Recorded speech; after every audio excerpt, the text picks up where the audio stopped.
Salut les passionnés, j'espère que vous allez bien. Bienvenue dans ce nouvel épisode de Wow Effect.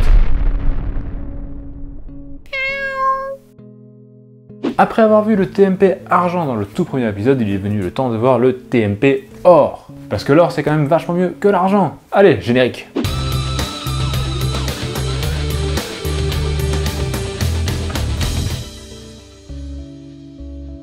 Alors, comme je l'ai expliqué dans le premier épisode sur le TMP argent, le TMP, True Metal Painting, consiste à assombrir les métaux dans les creux, là où normalement, dans la réalité, les métaux ne devraient pas réfléchir la lumière. Et on peut également à ça ajouter un côté esthétique de vécu des métaux si on veut.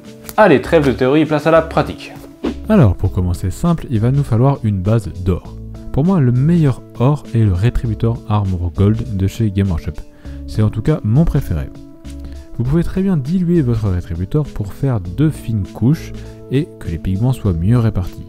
Pour ça par contre, il faut vraiment penser à remélanger assez souvent votre or dilué sur votre palette pour être sûr que les pigments pailletés ne se séparent pas de la peinture.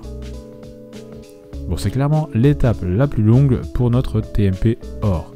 Soyez précis, surtout dans le cas où, comme moi, vous faites des dorures d'armure. Hop, une fois les bases terminées, on va passer aux assombrissements. On va commencer par du Rectang Flesh Shade. Là, on va être généreux et en mettre sur l'entièreté de l'or que l'on a basé. N'en mettez pas trop pour autant et faites bien attention à ce que ça ne s'accumule pas trop dans les creux pour éviter les violentes taches blanches qui en ressortent. Et une fois sec, notre or sera donc moins pétant et bien plus teinté rouge.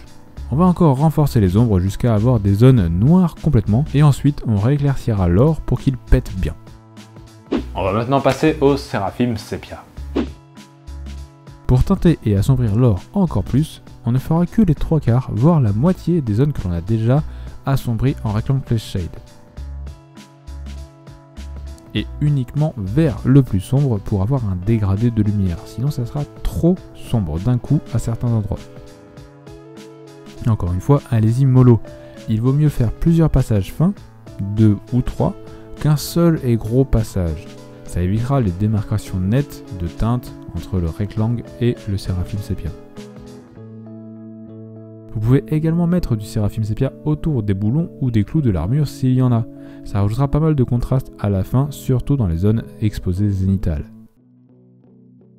On utilise du Seraphim Sepia parce que c'est une bonne teinte de transition vers le Nuln Oil. Comme passer directement au Nuln Oil serait bien trop violent et très peu esthétique, on va passer par de la Light Shade juste après le Seraphim Sepia sur le tout. On réduit encore un peu la zone de passage par rapport au Seraphim Sepia. Par contre, pour ce qui est des zones nadirales pures, si jamais vous en avez, vous pouvez être encore un peu plus généreux sur les surfaces assombries. Personnellement, j'ai presque tout assombri au niveau des zones nadirales de Cairn.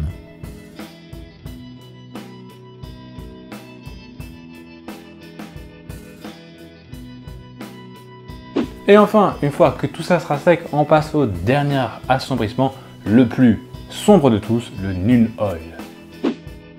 On restera uniquement dans les creux, les pourtours des clous et les zones que l'on veut volontairement sombres. Vous pouvez faire juste après le passage de Nuln Oil un deuxième ou un troisième sur une zone encore plus petite si vous voulez vraiment teinter jusqu'au noir. Personnellement, c'est ce que j'ai fait.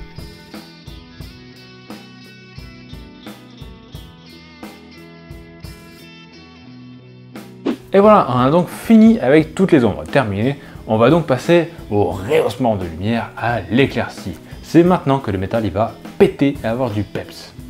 Pour ça, je vais faire un mélange à 50-50 de Retributor Armor Gold et de Stormhost Silver. Si vous ne voulez pas faire de mélange, vous pouvez utiliser du Liberator Gold.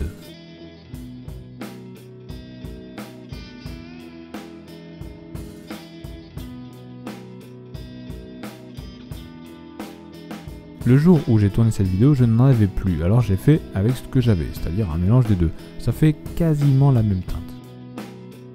Maintenant, on va venir rééclaircir les zones planes entre deux assombrissements. Pour dégrader l'éclaircie à une zone assombrie, il vous suffira de bien essuyer votre pinceau avant de passer sur la zone. Les pigments pailletés flouteront la transition et ça ne se verra pas. Vous pouvez également à cette étape faire lignage des arêtes qui sont en adirale de la figurine, pour rehausser les lumières tout de même et faire ressortir certaines petites zones. Attention cependant à ne pas être trop généreux, en effaçant tout le travail que vous venez de faire, ça serait quand même dommage.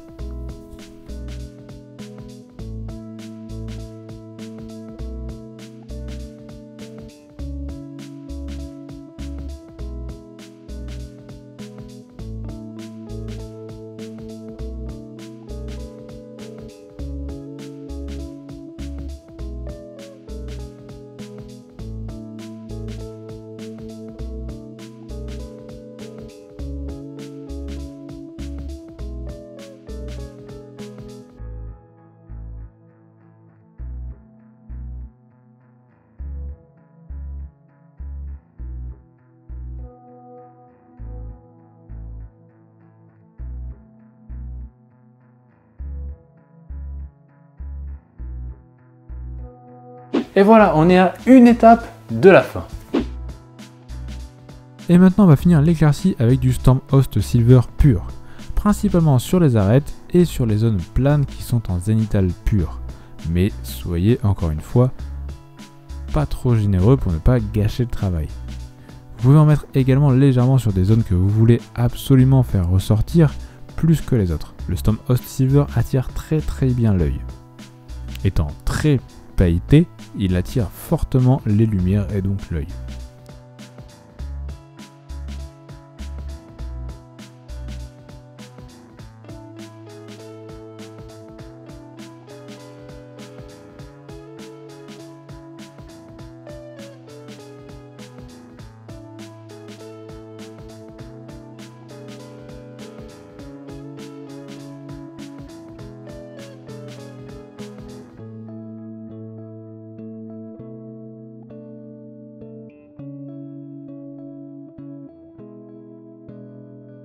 Et voilà donc le résultat final. Personnellement j'aime beaucoup le TMP Or. J'en fais un peu partout, c'est ce qui rend le plus réaliste selon moi. Vous pouvez voir la version longue de cette vidéo sur le Patreon de la chaîne. Et voilà, c'est tout pour cette vidéo, j'espère vraiment que ça vous aura plu et que vous aurez appris quelque chose. Si c'est le cas, n'hésitez pas à laisser un petit pouce bleu, à partager et commenter la vidéo, ça aide beaucoup. Merci beaucoup de regarder mon travail et en attendant la suite, je vous dis bon jeu, bonne pâture, ciao!